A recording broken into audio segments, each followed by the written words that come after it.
안녕하세요. 부천 독서지향 박중현입니다. 오늘은 끌리는 리더의 조건 책을 읽고 원포인트 레슨을 하겠습니다. 이 책의 주 논점은 파트너 리더십이란 무엇인가입니다. 그래서 그거에 대해서 차근차근히 한번 보기 시작하겠습니다. 우선 직원들을 파트너로 보는 시각이 중요하다입니다. 즉, 직원들은 내가 가치 있는 사람이라고 느낄 때 그때 회사에 대해서 헌신한다고 합니다. 그리고 인간관계를 통해서 이루어진다고 합니다. 모든 것이 첫 번째는 직원이다 라는 것을 생각하게 하는 것이 중요합니다. 그리고 균형 잡힌 접근 방법입니다. 즉 서로에게 이익이 되는, 즉 윈윈이 되는 상황을 조성하는 것이 핵심입니다. 그리고 리더와 직원 사이의 신뢰를 높이는 것이 또 파트너 리더십이고요. 그리고 열정을 전제로 한다는 것입니다. 여기서 열정, 즉 패션은 사랑하는 대상을 위해 기꺼이 고통까지 감수한다는 수준의 패션을 얘기하는 것입니다. 그리고 공감대 형성을 바탕으로 하는 것이고, 이런 것들을 통해서 결국은 조직이 변화가 온다는 것입니다. 그래서 이렇게 하기 위해서는 파트너 리더가 되어야 되는데, 그러면 파트너 리더의 7가지 특징에 대해서 한번 하나씩 알아보겠습니다. 우선 첫 번째로 진실한 인간관계를 형성하라입니다. 즉 직원들과 동거동락하라입니다. 미 해병대에서 아이벌 리더십이라는 것이 있습니다. 즉 훈련병과 조교들이 직접 똑같이 훈련을 하고 식사도 하고 하면서 서로 동거동락을 하면서 진실한 인간관계를 형성하면서 리더십이 형성한다는 개념이고요. 두 번째는 직원들과 깊이 알아라. 즉 직원들로 하여금 중요한 사람이라는 느낌을 주어라는 것이고요. 그리고 항상 이기려고 하지 말라는 것입니다. 그리고 이해규칙이 있는데, 이것은 직원들과 얘기할 때 일단 직원들이 얘기를 하면 그 얘기한 거에 대해서 2개의 질문을 하고 그것이 마친 다음에 그 다음에 내 얘기를 하라는 것입니다. 그리고 직원들을 사랑하라는 것이고요. 그리고 직원들을 위해 봉사하라는 것입니다. 그 서번트 리더십이라 아이젠하워의 서번트 리더십에 대해서 얘기했던 내용도 나오죠. 그리고 결국은 직원들을 개별적으로 리드하라는 것입니다. 그래서 과거에는 리더십에 대해서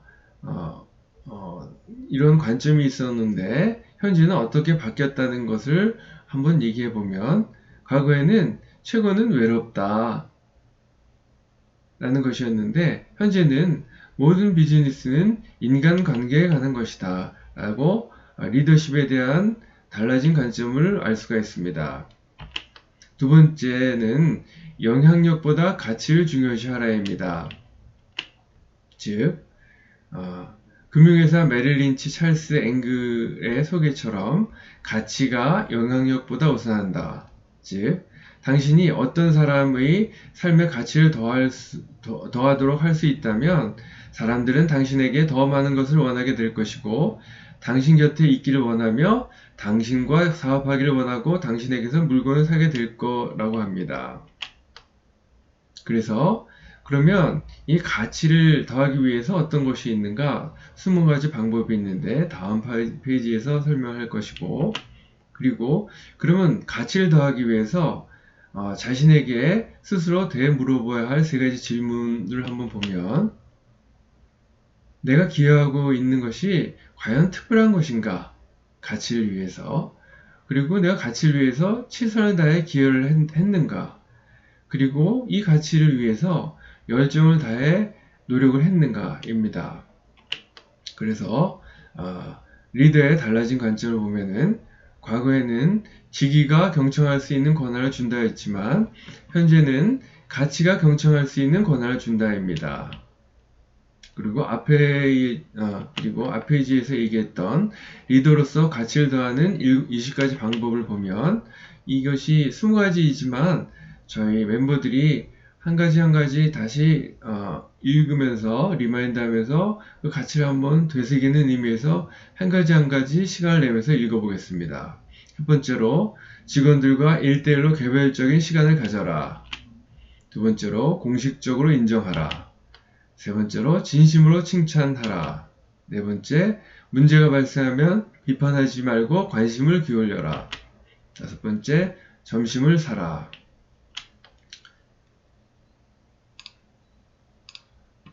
여섯 번째, 팀원들에게 신뢰감을 주어라. 일곱 번째, 직원들에게 회의를 주도하고 발표할 수 있는 기회를 주고 지도력을 발휘해 각광받을 수 있도록 기회를 주어라. 직원들의 이름과 취미, 기호품 등을 파악하라. 끊임없이 배워라. 지식을 공유하라. 11번째는 상호 도움이 되는 사람들과 사귀어라. 유익한 책이나 기사를 공유하라. 솔직한 대화를 할 수 있도록 충분히 배려하라. 더 좋은 질문을 하라. 손으로 메모를 작성하라. 타인의 계획과 의도를 지지하라. 말을 줄이고 많이 들어라. 소소한 이유로라도 연락하라. 다른 사람들의 의사를 존중하라. 생일을 기억하라. 다시 한번 리더로서 가치를 더하는 20가지 이것들을 늘 생각할 필요가 있다고 생각이 됩니다. 세 번째, 화합하는 분위기를 조성하라입니다. 직원들은 참여를 통해서 어떤 결과물에 대해서 인정한다는 그런 생각들을 가지고 있답니다.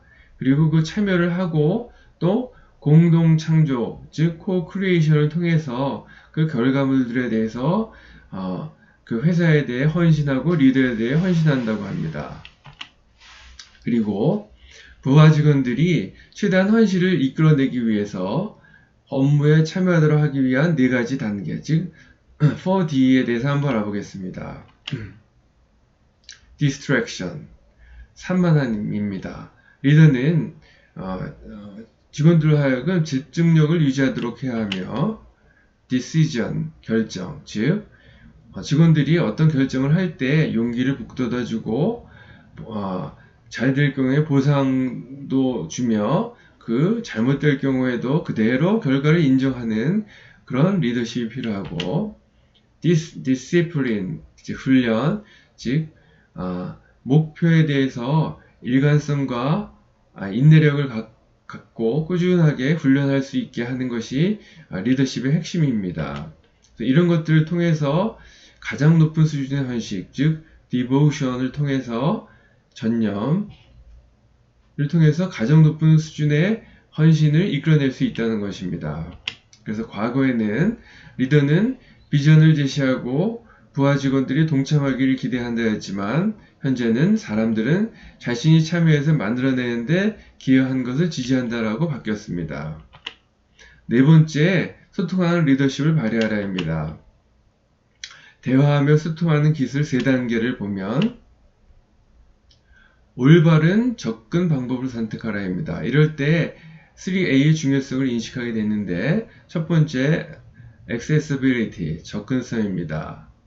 즉, 부하 직원들과 쉽게 접근할 수 있는 리더인가? 그리고 두 번째, approachability, 친근함. 내가 과연 부하 직원들과 얼마나 친근한가? 그리고 세 번째, authenticity, 그리고 진실성입니다. 부하 직원들은 완벽한 리더보다 진실한 리더를 원한다고 합니다. 두 번째, 균형을 이루게 하라입니다. 즉, 배려와 솔직함인데 존 맥스웰의 리더십 5단계 중에서 솔직함이 없는 배려는 정상적인 관계를 만들어낼 수 없고 배려가 없는 솔직함은 관계를 멀어지게 한다고 합니다.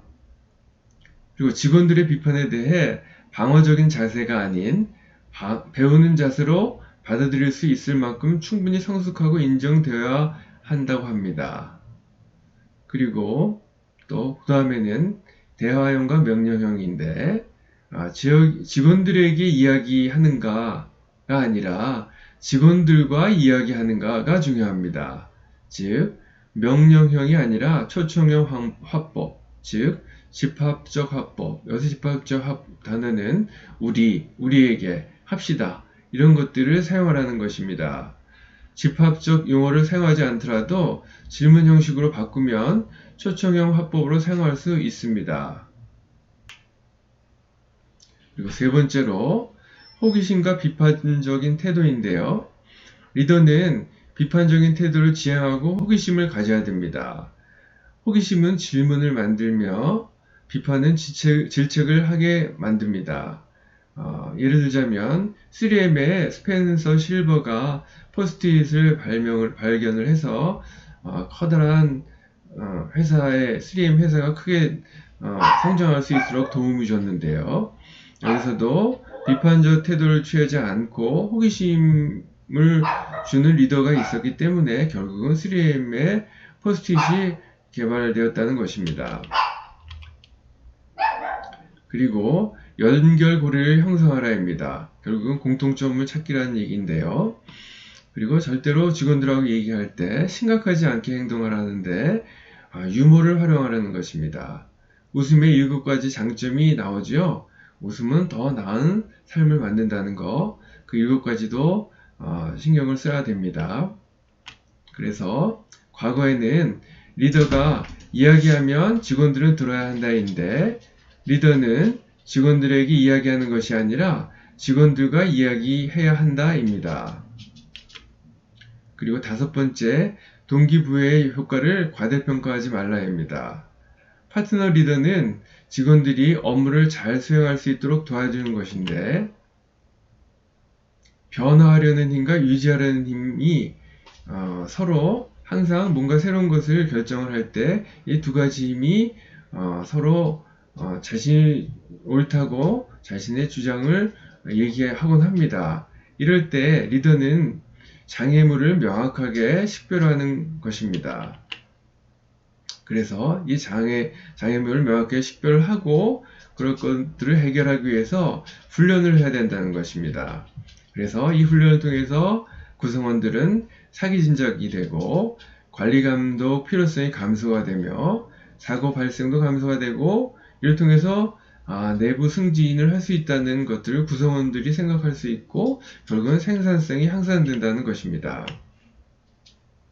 그리고 세 번째로는 여태까지는 항상 많이 해야 된다, 다다익선이다, 즉 양의 철학을 주장을 했는데 이제는 양의 철학이 옳은 게 아니라 여기다가 훈련, 즉 훈련이 가미된 상태에서 시간이 가미됐을 때 결국은 훌륭한 목표가 달성이 된다는 것입니다. 그래서 리더는 과거에는 훌륭한 리더는 훌륭한 동기부여자였지만 현재는 훌륭한 리더는 직원들이 업무를 잘 수행할 수 있도록 도와주는 것이 진정한 동기부여라는 것을 알고 있다는 것입니다. 6번째, 전략보다 문화를 중시하라입니다. 즉, 올바른 문화는 직원들 스스로 가치 있다고 느끼도록 만들며 성공 가능케 하는 가치를 정립하고 목적의식을 고취하며 직원들로 하여금 최선을 다할 수 있도록 독려하는 것입니다.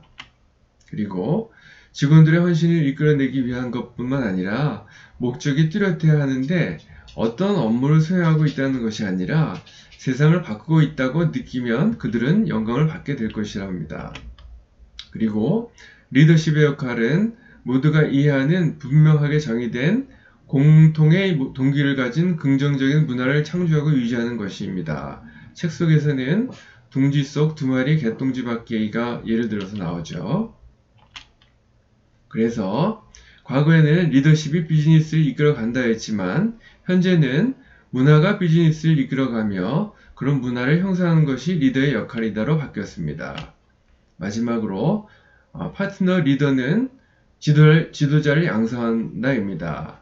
리더를 만들어내기 위한 주요 단계를 보면 핵심 인물들과 관계 맺기, 직원들과 비전 키우기, 한 번 이상 하게 될 일들을 위한 시스템 만들기, 성장의 기회를 제공하기, 개별적인 멘토가 되기, 나보다 우리를 강조하기입니다. 그래서 과거에는 리더는 대체할 수 없는 리더가 되라 했지만 이제는 진정한 리더십이란 추종자가 아닌 리더를 양성하는 능력이다입니다. 그래서 이 책을 통해서 새롭게 우리가 관심 가져야 될 것은 파트너십이 리더십의 새로운 패러다임입니다. 즉, 이것들을 다 요약을 해보면 파트너 리더의 리더십 접근 방법은 인간관계를 구축하고 가치를 부여하며 부하 직원들을 참여시키고 대화 형식으로 소통하는 것이다. 이것이 바로 단순한 동기부여를 넘어 직원들의 역량을 향상시키고 협동정신을 불러일으키며 헌신적인 문화를 형성할 수 있는 훌륭한 리더를 만들어내는 토대가 되는 것이다. 즉, 파트너 리더십의 궁극적인 목표는 나와 똑같은 정말 리더십이 있는 더 많은 리더를 길러내는 것이다 입니다. 지금까지 내용이 도움이 되셨다면 좋아요와 구독을 꾹 눌러주세요. 감사합니다.